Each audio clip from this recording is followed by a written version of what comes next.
Praise the Lord. ஆண்டவருடைய நாமம் மகிமைப்படுவதாக. மீண்டும் ஒரு விசை இந்த மார்னிங் டிவோஷன் வழியாக உங்கள் யாவரையும் பார்க்கிறதில் மிகுந்த சந்தோஷம்.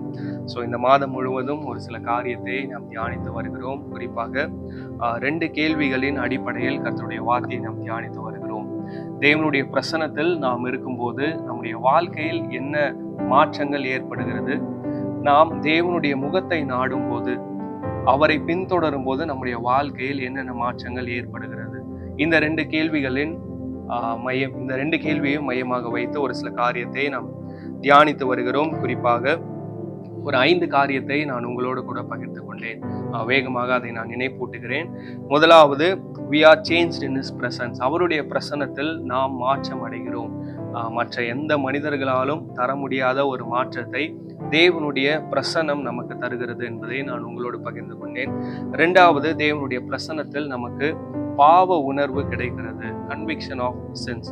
பரிசுத்த ஆவியானவரால் மட்டுமே தரக்கூடிய இந்த பாவ உணர்வை நாம் அவருடைய பிரசன்னத்தில் பெற்றுக்கொள்கிறோம் என்று நான் உங்களோடு பகிர்ந்து கொண்டேன். 3வதாக, ரியலைசேஷன் அண்ட் சப்மிஷன். ஒரு ஆழமான புரிதல், நான் யார் என்கிற ஒரு ஆழமான புரிதலும், நான் தேவனுடைய கரத்தில் என்னை இன்னும் அர்ப்பணிக்க வேண்டும் என்கிற உணர்வும் எனக்கு எப்பொழுது கிடைக்கிறது என்றால் தேவனுடைய பிரசன்னத்தில் மட்டுமே இந்த உணர்வு எனக்கு கிடைக்கிறது என்று உங்களோடு பகிர்ந்து கொண்டேன். 4வதாக, தேவனுடைய பிரசன்னத்தில் தான் நமக்கு நித்திய பேரின்பம் இருக்கிறது என்று உங்களோடு பகிர்ந்து கொண்டேன்.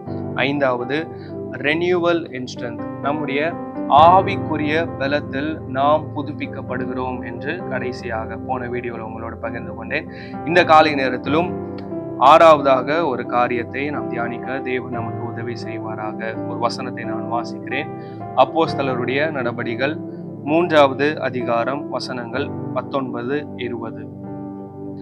ஆனபடியினாலே கர்த்தருடைய சன்னிதானத்திலிருந்து இளைப்பாறுதலின் காலங்கள் வரும்படிக்கும் முன்னே குறிக்கப்பட்ட இயேசு கிறிஸ்துவை அவர் உங்களிடத்தில் அனுப்பும்படிக்கும் உங்கள் பாவங்கள் நிவர்த்தி செய்யப்படும் பொருட்டு நீங்கள் மனம் திரும்பி குணப்படுங்கள்.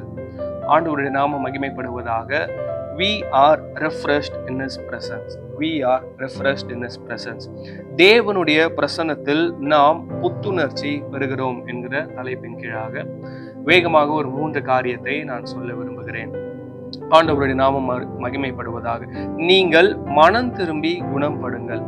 ஆண்டவருடைய பிரசன்னத்தில் நாம் எப்பொழுதெல்லாம் வருகிறோமோ அப்பொழுது மனம் திரும்ப வேண்டிய காரியங்களில் நாம் மனம் திரும்ப வேண்டியது மிக மிக அவசியமாக இருக்கிறது.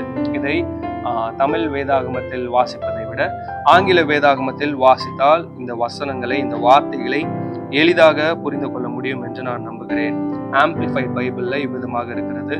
So repent and return so that your sins may be wiped away, so that times of refreshing may come from the presence of the Lord.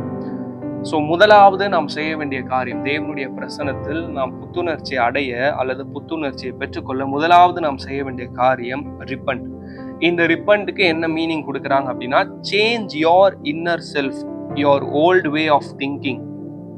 உங்களுடைய பழைய எண்ணங்களை, நீங்கள் யோசிக்கிற அந்த விதத்தை முதலாவது மாற்றிக்கொள்ளுங்கள்.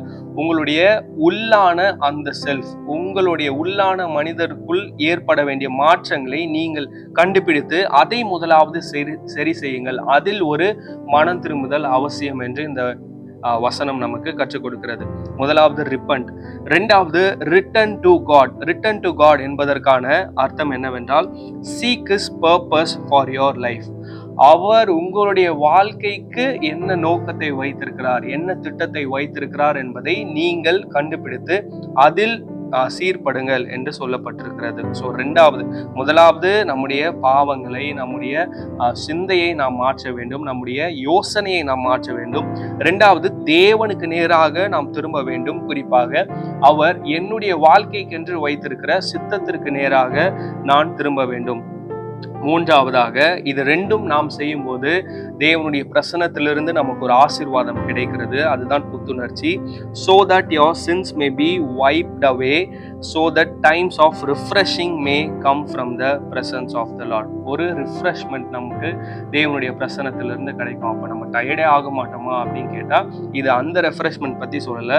நம்முடைய ஸ்பிரிட்ல, நம்முடைய ஆவியில ஒரு புது பலன் நாம் அடைவோம். நம்முடைய ஆவிக்குரிய வாழ்க்கையில் அடுத்த கட்ட நிலைமைக்கு நாம் முன்னேறி செல்ல இந்த 2 காரியங்கள் நமக்கு உதவி செய்யும். இந்த 2 காரியத்தை நீங்கள் மனதில் வைத்துக் கொள்ளுங்கள். எப்பொழுதெல்லாம் நாம் தேவனுடைய பிரசன்னத்துக்கு செல்கிறோமோ அப்பொழுது நமக்கு புத்துணர்ச்சி உண்டு.